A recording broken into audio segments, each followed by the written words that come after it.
We're going to continue our discussion on air. The continued devaluation of the Jamaican dollar has been a cause of concern for years, even from here, even though I'm not certain I understand what's going on. President of the private sector organization of Jamaica, Mr. Howard Mitchell, is stepping in, calling for the dollar to be pegged against its U.S. counterpart. But how exactly will this stabilize the foreign exchange market? Good morning, sir. Hi. Welcome to Smile Jamaica. I'm fine, sir. First thing, we will speak about other things apart from that, but is this a personal opinion or is this from the private sector organization of Jamaica? Okay. The comment on the call for dollarization or for pegging is my personal view. Okay. What is the representation of the private sector organization of Jamaica is in relation to the volatility of the dollar, Okay. And the uncertainty. Which means the dollar, we can't plan if within 10 days the dollar moves for 7%. What causes that, by the way? What causes the dollar to go up or down? Well, what causes that is really is spikes in demand or and low supply. Now, the irony of the situation is that they're at the height of the tourist season, where the dollars are supposed to be in volume, but because of what I guess I would call it unpredictable demand or a lack of information flow in the market, the supply of the dollar is erratic in that we don't know when people are going to come in for large amounts. Now, I am not proposing as the PSOJ that we change the exchange rate management system. What I'm saying is that in July of last year, we were told that this system would lead to greater predictability, better management, better ability to plan, and was in keeping with the whole idea of market forces in Jamaica. Right. Before we go any further, let's backtrack a little bit Sure. and tell me what you mean by pegging the dollar to its U.S. counterpart. What do you mean exactly by that? There are several systems of management of foreign exchange, and the two that I personally propose were either dollarization, which is simply getting rid of your currency and adopting a hard currency, in this case the US dollar, as your national currency. Now, I know that there are a lot of sovereignty issues there and a lot of psychological So issues. we would only use US You would dollars? only use the US dollar. The Panama Jamaican has dollar done it, would be Ecuador has done it, Yeah. a number of countries have done it. As opposed to pegging, which is you fix a rate against a hard currency, a stable hard currency, and you stay with that rate, and you appoint a currency board, and the currency board so manages the supply and demand situation that that rate remains relatively stable. Leave it at 50 to 1 or 100 to And it 1. wouldn't change. And it wouldn't change unless the currency board, using established criteria, Moves it on that moves it scale. up on Who that. decides where to peg it, though? That's the currency board. Yeah. Well, it would be a matter of consultation, a matter Right. of an analysis of the situation. You have a when number? decide at that rate. You have a number? No, sir, I'm not going there. There are various numbers that have been. It is clear that our dollar is worth something between 125 and 150, depending on what the demand is. Okay, but I am simply saying, and my point is, if we cannot, in fact, reduce the volatility and stop the pain that our business people are suffering caused by the spikes in the uncertain spikes and unpredictable spikes in the dollar, then let's give up that exercise and peg it or dollarize it where we don't have any discretion. Yeah. Okay? Now, what I want is dialogue on the issue because I'm not the doctor. I am the patient. What you mean by basket of currencies when the basket of currencies is the US dollar and the English Well, my pound? comment about that was that since 1969, we've been talking about this basket of currencies and how we manage the dollar against the pound and against the euro yen and and against...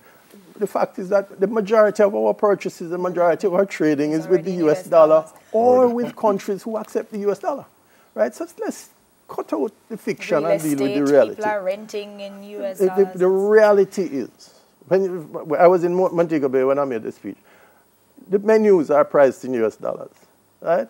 The tips are paid in US dollars. People are dealing in US dollars, but that's my personal view. I'm just saying, since it appears that we, as an administration, we don't know when or how to manage the dollar and keep the dollar at within a relatively stable range, then give it up. Now, that's an extreme view. It's my personal view. Yeah. But I want dialogue on the issue. And I want something to be done to reduce those spikes. Okay, so the Honorable Edmund Bartlett says that we've had an increase of 4.9% in tourism. That means that we have so many tourists coming here, and most of them are going to the tourist areas, as you say, and spending all of that U.S. currency. So how is it that with that influx of currency, we don't have enough? That's a very good question, and it goes to policy issues. Unfortunately, for decades, we have not, and because of things like crime and the natural inclination of business people and hoteliers to do what they do, we have built an inclusive hotel system, right? So that the tourist dollar doesn't really stay here. In the majority of cases, it doesn't come here. And a very small percentage of the tourist dollar is spent here. So what we need to do is amend our tourism product to allow for greater linkages. Is that because of the all-inclusives? It's because of the all-inclusives and the system we have where people pay for their holiday. So you pay money and you get everything. And you get everything, right? Now, what we need to do is improve our linkages so that our supplies of food get to the hotels and you get paid for that in US dollars. We need to do more community tourism. We need to get the tourists out to the tour things. We need to get the dollars in the money need to spend in the country. The dollars in the, but the big problem with that, of course, is crime. Yeah. And until we can assure the safety of our visitors, I am not proposing that we fly the gate and allow those people You to also question, I hope they quote you right, we continue to pretend that we can successfully operate a foreign exchange management program in an economy as open to externalities as Jamaica, which means? Which means that 80% of what we consume is imported.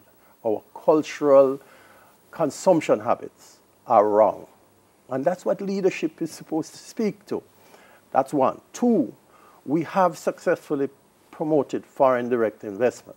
But that has a consequence in that dividends and profits will be repatriated. So there will be a demand on the dollar. Three, we borrow money from abroad, and we have to pay it back.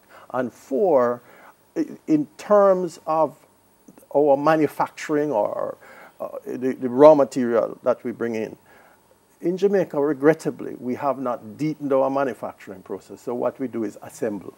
So a large portion of our product output that we export, because we're not doing well with agriculture, which we need to do, a great proportion of our product export is imported. Yeah. Finally, from me, you said you want a discussion.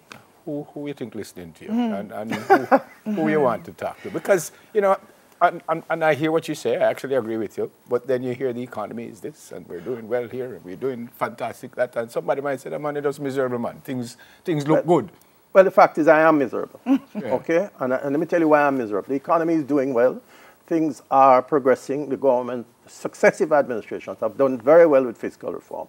But the window of opportunity for Jamaica to establish a good foundation for economic recovery and stability for our children is closing.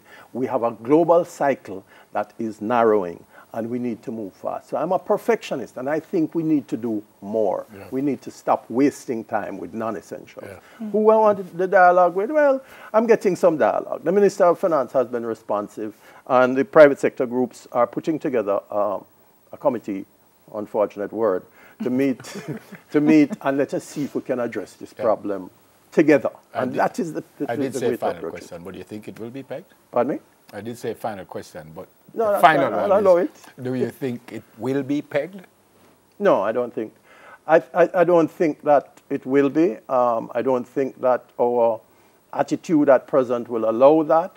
But the fact is that what I want is more certainty in our markets, and we have to work out a way to achieve that. All right, good to see you.